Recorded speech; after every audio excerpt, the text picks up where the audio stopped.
l'interaction nucléaire faible qui transforme les particules d'un type donné en particules d'un autre type. Elle est donc responsable du phénomène de la radioactivité. C'était vraiment passionnant. Je me suis immédiatement plongé dans les équations pour voir si tout cela fonctionnait. Et ça marchait parfaitement bien. Plus tard, il s'est avéré que la théorie s'appliquait non seulement à l'interaction faible, mais aussi à la force électromagnétique. Et c'était une théorie unifiée des deux. Sans les travaux de Weinberg, les expériences actuelles sur les accélérateurs de particules seraient impensables.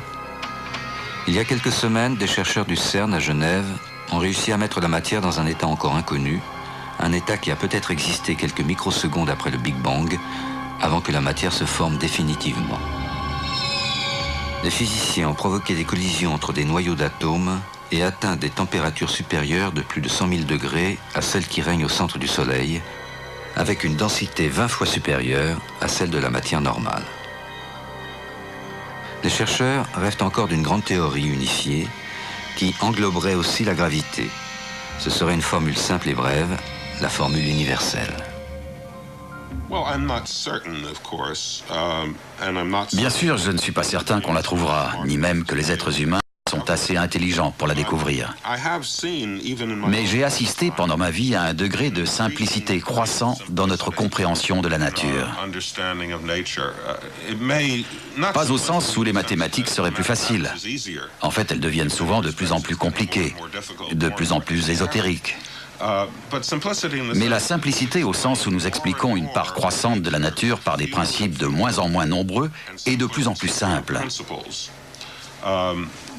Il y a de moins en moins de choses à dire pour expliquer ou calculer ce que nous observons au laboratoire. Quand j'étais étudiant, il m'a fallu apprendre de longues listes de particules élémentaires, avoir une idée de leurs propriétés. Certaines forces respectaient certains principes de symétrie, d'autres non. Tout cela était très compliqué et il fallait tout savoir, ou bien se promener avec des livres énormes sous le bras. Aujourd'hui, tout cela a été remplacé par ce que nous appelons le modèle standard. C'est un ensemble d'équations relativement simples qui décrit toutes ces forces et toutes ces particules.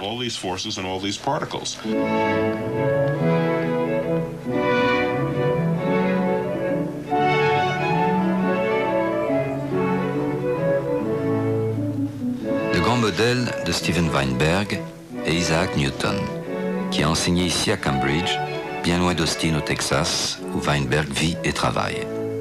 Il admire Newton, car lui aussi a toujours essayé de raisonner en termes simples.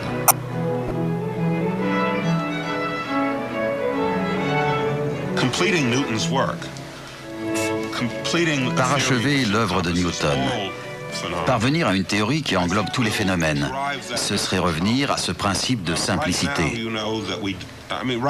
Un certain nombre de gens dans le monde pensent qu'il existe quelque chose comme une force vitale, qu'il est possible de revenir de l'au-delà et de communiquer avec les vivants, qu'il est possible de regarder à travers les portes et de voir clairement de l'autre côté.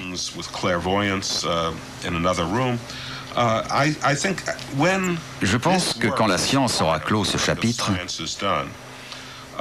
les anciennes superstitions auront beaucoup de mal à survivre.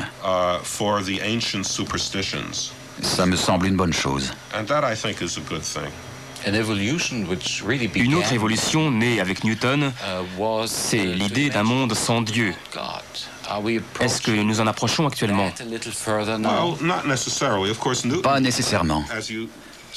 Bien sûr, Newton a posé les fondements d'une conception d'un monde sans Dieu. En même temps, il était plutôt religieux et il a consacré autant de